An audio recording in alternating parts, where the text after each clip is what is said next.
Komunis ni pula satulah. 5 tahun sekali baru dia nak muncul. Kan senang kalau komunis ada awal-awal. Ni masalahnya, komunis ni macam kerja tikus dekat Malaysia. Sekejap ada, sekejap tak ada. Komunis hanya ada masa nak pilihan raya. Kalau tak ada pilihan raya, orang UMNO jumpa orang Cina, tak ada masalah. Orang PAS akan pergi minta undi dengan orang Cina, orang India. Tak ada masalah. Hanya dekat dengan pilihan raya, tiba-tiba keluar komunis. Yang terbaru, bukan saja komunis, Kristian dan Yahudi pun dah keluar dah. Saya nak tanya orang Pandan lah. Berapa ramai di kalangan orang Pandan dan rakyat Malaysia yang sebenarnya pernah berjumpa orang Yahudi di Malaysia? Berapa ramai yang pernah jumpa Yahudi sebenarnya? Cerita Yahudi, cerita Kristian, orang Melayu pergi gereja, Muhyiddin Yassin dalam keterdesakan. Lagi terdesak dia, lagi dia main isu perkauman, lagi kita tahu mereka pun nak kalah pilihan raya. Tapi ini low blow, under the belt, paling teruk apabila seorang bekas Perdana Menteri boleh memainkan isu perkauman dan keagamaan yang kadang-kadang UMNO pun tak cakap, saudara-saudara. Mungkin ramai yang tak tengok video Muhyiddin Yassin. Muhyiddin Yassin cakap macam ini. Muhyiddin kata dia buat video ceramah dia 5 tahun dia bersama Pakatan Harapan. Masa dia kena buang dalam UMNO. Itu pun dia kena buang dalam UMNO walaupun dia mendabik dada. Dia kata dia seorang yang teraniaya, pejuang anti rasuah. Dia kena buang dari UMNO kerana melawan 1MDB. Saudara-saudari, pakcik-makcik semua ingat. Masa Anwar mula-mula bercerita tentang 1MDB tahun 2011. Mana Muhyiddin Yassin? Masa saya kena saman pasal 1MDB. Masa saya kena tangkap pasal 1MDB. 2012, 2013, 2014. Mana Muhyiddin Yassin? Masa saya bercakap dalam parlimen pasal 1MDB. Masa Anwar bawa isu 1MDB di parlimen tahun 2014. Mana Muhyiddin Yassin? Dia berada di sebelah Najib sambil mentertawakan saya dan Anwar, saudara-saudara, dalam parlimen. Jadi kita ingat Muhyiddin Yassin ini, dia hanya muncul pasal 1MDB kerana menjelang 2015, dia mula takut UMNO akan kalah pilihan raya sebab 1MDB. Dia lawan 1MDB bukan soal prinsip rasuah. Bukan soal menjaga wang rakyat. Soal dia bimbang kalau tidak dikawal dengan baik dan pembangkang pada ketika itu semakin lantang menceritakan, menghuraikan soal 1MDB kepada rakyat. Dia bimbang UMNO Barisan Nasional kalah. Dia kena pecat sebab itu. Pernahkah Muhyiddin Yassin buat laporan polis mengenai 1MDB? Tak pernah. Pernah Muhyiddin Yassin ambil risiko untuk lawan Najib dalam mahkamah di jalan raya di luar? Tak pernah, saudara-saudara. Dia kena pecat. Bila dia kena pecat, sebab Najib lagi kuat dalam UMNO berbanding dengan dia. Bila dia kena pecat, yang kutip dia, saudara-saudari, adalah Pakatan Harapan tahun 2015. Ini ada uncle aunty pakcik-makcik ni yang pernah bagi derma dekat Muhyiddin Yassin ni. Minta balik derma daripada Muhyiddin Yassin.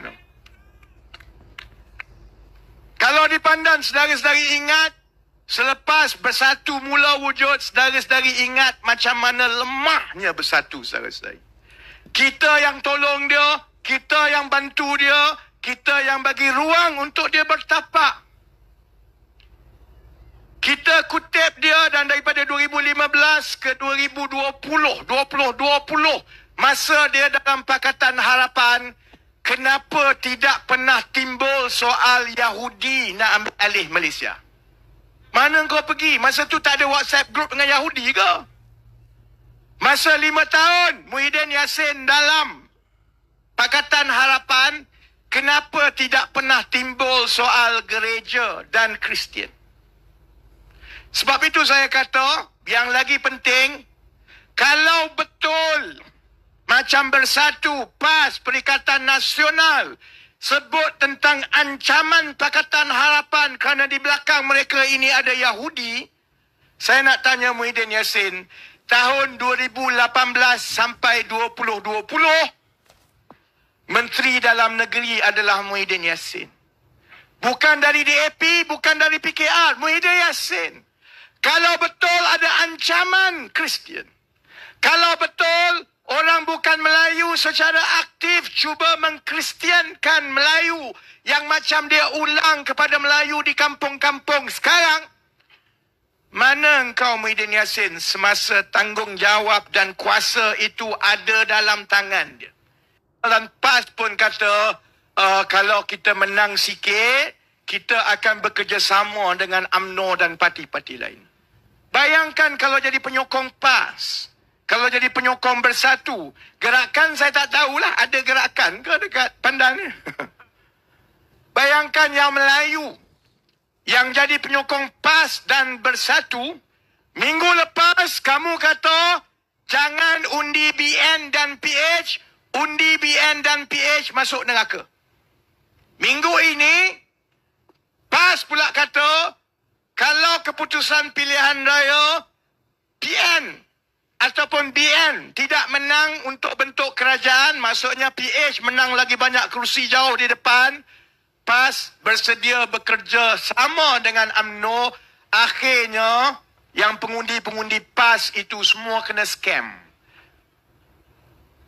Pimpinan kata macam ini, suruh macam ini, akhirnya seminggu kemudian, maksudnya undi Perikatan Nasional samalah macam mengundi UMNO Barisan Nasional.